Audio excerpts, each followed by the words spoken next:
خب میریم سراغ یه قسمت دیگه از آموزش برنامه صنعتی و برنامه‌نویسی PLC.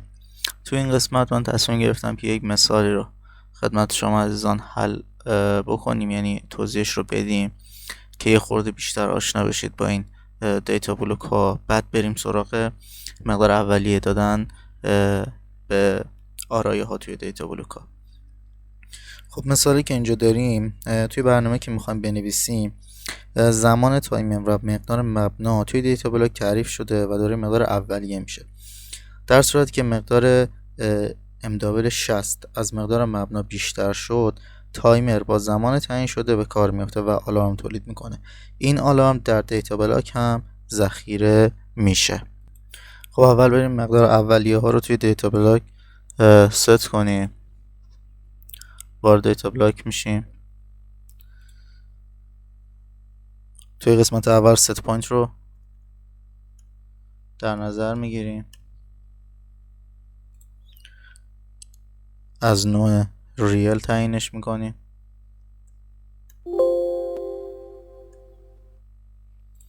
مقدار اولیه 1.56. این خورده بزرگترش من بکنم. بعدی اسپید ما هستش که این رو به تایم تغییر میدیم. نوعش از نوع خب تایم باید باشه.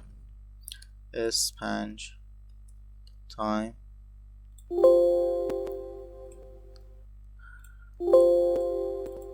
مقداری که براش در نظر میگیریم S5T 8:20 ثانیه هستش. قسمت آن آف داشتیم. خب اینجا آلارمو داریم از نوع بول یا آفه یا آنه دیگه. در حالت اولیش باید فالس باشه.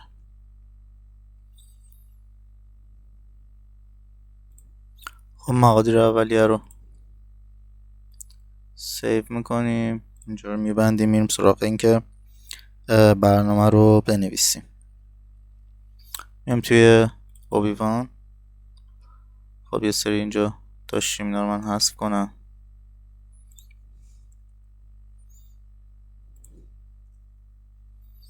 خب اول میایم از یک کامپرشن در حالت ریل استفاده میکنیم. هر حالت ریل گفتیم که اگه امدابل 60 ما روی حالت تست بودیم، DB1 بود، باید ست پوینت رو اینجا تشخیص بده. DB 1 رو داشتیم، ست پوینت رو هم DBD 0 تعیین کردیم. اینجا اسمش میاد که حالا یه ست پوینتی بود که ما اینجا تعیینش کردیم. خب تایمر رو اینجا باید بیاریم. از تایمر اودیتی استفاده میکنیم. چرا من میبندم، میام توی تایمرها، تایمر اودیتی رو اضافه میکنم. خب بهش تی 1 رو اختصاص میدم. اینجا باید تایم رو وارد بکنیم.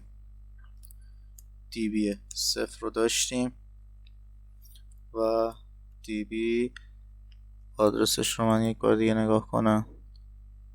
4 رو براش در نظر گرفتیم. حالا این اسپید نبود، اینو باید تایم بزنیم که درست باشه. خب اینجا میه DB 0 DB ورد 4 رو تعیین میکنیم براش. حالا اونو چون سیو نکردیم همون اسپید باقی مونده اسمش، ولی خب تایم هستش. خب توی خروجی هم ما میایم آلارم رو قرار میدیم 100% به کویل. آدرسش هم همون میشه DB 0 و آلارم. خب همونطور که گفتیم برنامه رو چیدی من یه بار دیگه توضیح رو خدمتون میدم به چگونه هستش کاری که انجام دادیم، بعد میریم سراغ شبیه سازیش. خب گفتیم توی برنامه زیر زمان تایمر و مقدار مبنا توی دیتا بلاک تعریف شده و داره این مقدار اولی است. در صورتی که مقدار امدابل 60 از مقدار مبنای ما بیشتر شد، تایمر با زمان تعیین شده به کار میافته و آلارم تولید میکنه و این آلارم هم در دیتا بلاک ذخیره میشه. خب من برنامه رو سیو کردم، دانلودش کردم روی سیمولیتور تا بتونیم خروجیش رو ببینیم. همونطور که میبینید امدابل 60 رو ما تعریف نکردیم. اگه که بیشتر از اون باشه برای ما خروجیمون رو فعال میکنه، اگه کمتر باشه هیچی. الان صفر، پس هیچ اتفاقی برای ما نیفتاده. میتونیم بریم مقادیر اولیه‌ای که ما تعیین کردیم برای آلارممون، اسپیدمون که همون تایممون هستش و ست پوینت رو ببینیم. میریم توی DB1. اینو روی حالت آنلاین اگه شما نگاه بکنید میبینید که ما یک قسمت اینیشال ولیو داریم که براش تعیین کردیم و یک قسمت هم اکچوال ولیو داریم که اون اکچوال ولیو همون الان به این صورت قرار گرفتن. و اگه ما بیایم امدابلمون رو، امدابل 60 که تعیین کردیم، مقداری بهش بدیم که بزرگتر از اون 156 باشه که تعیین کردیم برای مقدار ست پوینتمون، میاد عمل میکنه، تایمر ما شروع به کار کردن میکنه. تایمر که شروع به کار کردن بکنه سپس آلارم ما فعال میشه. خب برای اینکه این قسمت هم شما متوجه بشید، من این دستور موو، یه بلوک موو میارم، 200 رو مثلا وارد میکنم، حالا عددی بالاتر از 156 میتونه باشه.